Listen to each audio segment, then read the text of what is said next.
Narito ang ilan sa mga artista at celebrities na tatakbo sa 2025 elections na nakapag-file na ng kanilang mga COC or Certificate of Candidacy. The Philippine Showbiz List presents mga artista at celebrities na nakapag-file na ng Certificate of Candidacy para sa 2025 elections. Lucy Torres and Richard Gomez. Sa ikalawang araw ng paghahain ng Certificate of Candidacy noong October 2, kabilang sa nagsumiti ng COC ang mag-asawang Richard at Lucy. Si Richard ay tatakbo para sa ikalawang termino niya bilang congressman ng ika-4 na distrito ng Leyte. Ang kanyang may bahay na si Lucy ay muli namang tatakbo bilang mayor ng Ormoc City. Kasama na mag-asawang nagsumiti ng COCs ang kanilang anak na si Juliana Gomez at ang kanilang mga kapartido. Emilio Garcia. Sinunod ng veteran actor at businessman na si Emilio Garcia ang kanyang plano na tumakbo bilang alkalde ng Bay Laguna para sa halalan sa 2025. Noong katapusan ng linggo, ibinahagi ni Emilio ang kanyang intensyon na tumakbo bilang mayor ng Bay sa isang charity event at noong October 1, sa unang araw ng paghahain, opisyal niyang isinumite ang kanyang Certificate of Candidacy kung saan sinamahan siya bilang suporta ng kapwa-aktor at kasalukuyang senador na si Robin Padilla. Roy Vinzon. Si Roy ay sumusubok sa kanyang kakayahan para sa sangguniang panlalawigan ng probinsya ng Benguet. Si Roy na minsang tumakbo ngunit natalo sa laban para sa konseho ng Baguio City noong 2007 ay naglunsad ng kanyang kandidatura sa Benguet noong Miyerkules, October 2 matapos makakuha ng ari-arian at magtatag ng residency sa bayan ng Tuba sa Benguet. Naghain siya ng kanyang Certificate of Candidacy para sa posisyon ng board member ng Benguet District 1. Vilma Santos. Matapos magpahinga ng 3 taon, muling sasabak sa politika ang Star for All Seasons. Nitong October 3, formal siyang naghain ng kanyang Certificate of Candidacy sa Batangas Provincial Capital. Muli siyang tatakbo bilang governor ng Batangas, ang pwestong hinawakan niya sa loob ng 3 termino mula 2007 hanggang 2016. Luis Manzano. Katulad ng kanyang inang si Vilma, tatahakin na rin ni Luis ang politika.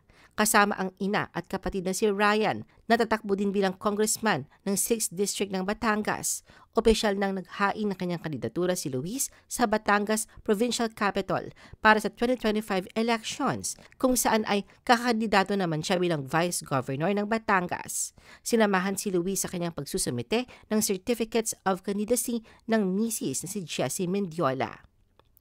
Monsor del Rosario. Sa unang araw ng paghahain ng Certificate of Candidacy noong October 1, isa ang taekwondo champion at dating aktor sa nanguna. Si Monsor ay nagsilbi bilang representative ng Makati mula 2016 hanggang 2019. Noong 2022 elections, tumakbo siya bilang senador ngunit hindi siya nagtagumpay. Sa ngayon, si Monsor ay naghahangad sa posisyon bilang Vice Mayor ng Makati City. Kasama niya naghain ng COC sa Barangay Valenzuela ang running mate na si Senator Nancy na tumatakbo bilang mayor ng lungsod. Alfred Vargas.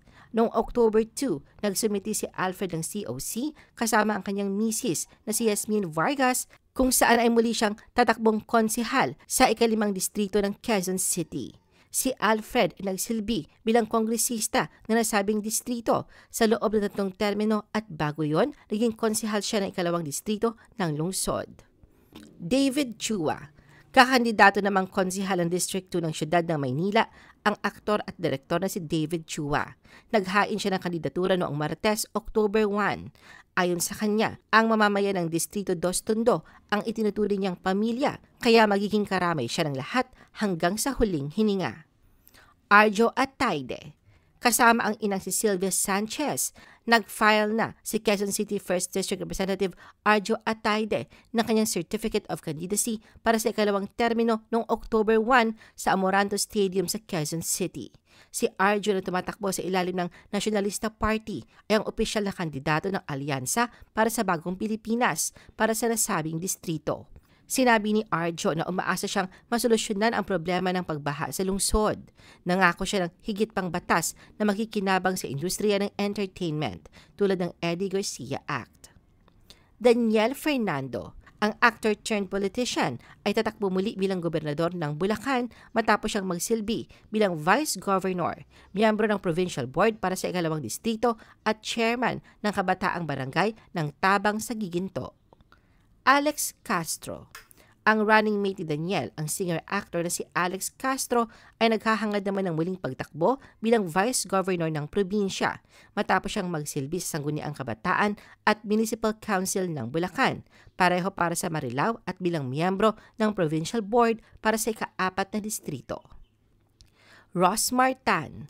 Kabilang sa naghain ng kandidatura sa unang araw ng filing ng COC, ang vlogger at businesswoman na si Rosmar Tan Pamulaklakin. Tatakbo siyang konsihal sa unang distrito ng Maynila bilang isang independent candidate. Sa isang panayam, sinabi ni Rosmar na inudyok siya ng kanyang mga kaibigan kaya nagdesisyon siyang tumakbo sa susunod na halalan.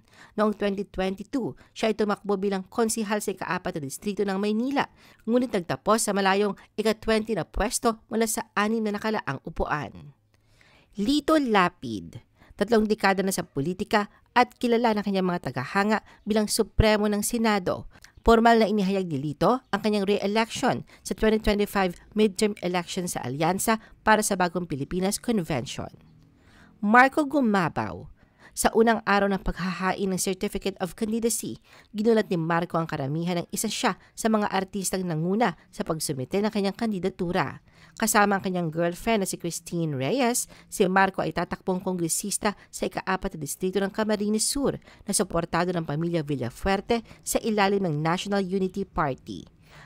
Philip Salvador. Sa edad na 71, sinusubukan ngayon ni Philip ang kanyang kapalaran na maging senador at formal na inihain ang kanyang kandidatura noong October 3. Naghain siya ng kanyang COC sa 10th City ng Manila Hotel matapos ang kanyang endorsement ng Partido Demokratiko Pilipino, kung saan ang dating Pangulong Rodrigo Duterte ang tumatayong chairman ng partido. Diwata. Nangangarap din magkaroon ng pwesto sa pamahalaan ang social media personality na si Deo Balbuena na higit na kilala sa tawag na Diwata. Siya ang nasa likod ng tanyag na Diwata Paris Overload Stall. Kakandidato siya bilang 4th nominee ng Vendors Party List Group. Naghain si Diwata ng Certificate of Nomination and Acceptance ng Vendors Party List sa 10th City ng Manila Hotel noong October 2. Ayon kay Diwata, ang kanyang party list group ay magsusulong na mapadali ang proseso ng pagkuha ng permit para sa kanyang mga vendor, kasama ng iba pang batas na makikinabang sa informal sector. Ayon Perez. Nanumpa si Ayon bilang bagong miyembro ng National People's Coalition sa munisipyo ng Concepcion, Tarlac noong October 1. Matapos manumpa na miyembro ng NPC, naghain si Ayon ng Certificate of Candidacy na hudyat na kanyang pagpasok sa mundo ng serbisyo publiko. Enzo Pineda. Ang mahalal na konsihal ng District 5 ng Quezon City ang pinupunteriya ni Enzo. Kasama ni Enzo ang kasintahang si Michelle Vito at ang kanyang ina na si Macy Pineda na maghain siya ng kandidatura. Sa panayam, sinabi ni Enzo na alam niya ang malaking kaibahan ng showbiz sa bagong mundo na tatahakin. Pero di umano, handa na siyang maglingkod sa bayan dahil alam na niya ang mga gagawin at ang kanyang mga responsibilidad. Tito Soto. Nag-file si Tito Soto ng kanyang Certificate of Candidacy noong October 2 na naglalayong makabalik sa Senado. Si Tito na nagsilbing 23rd Senate President mula 2018 hanggang 2022 ay naghain ng kanyang COC sa 10th City ng Manila Hotel.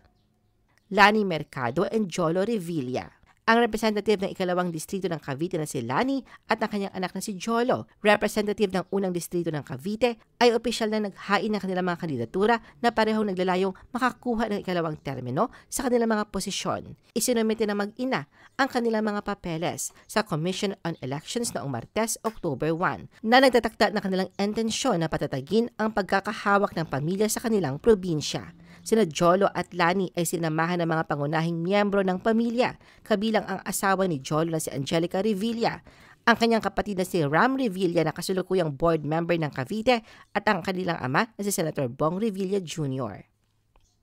Gian Soto. Sa unang araw ng paghahain ng Certificate of Candidacy, ang singer-actor-turned-politician na si Gian ay muling tatakbo bilang Vice Mayor ng Quezon City kasama ang running mate na si Mayor Joy Belmonte. Si Gian ay sinamahan ng asawang si Joy Wilbright at ang amang si former Senate President Tito Soto. Yul Servo. Taong 2007 ang pasukin ni Yul ang politika at patuloy sa pagbibigay serbisyo publiko hanggang ngayon. Noong Huwebes, October 3, formal niyang inihain ang kanyang kandidatura para sa muling pagtakbo bilang Vice Mayor ng Maynila sa 2025 midterm elections sa isang satellite office ng Commission on Elections. J.C. Parker. Noong Martes, October 1, naghain ng kanyang Certificate of Candidacy ang aktres at former Viva Hot Babes para sa kanyang huling termino bilang konsihal ng Angeles City. Kasama ni JC ang kanyang asawa, ang dating konsihal ng Angeles City na si Jericho.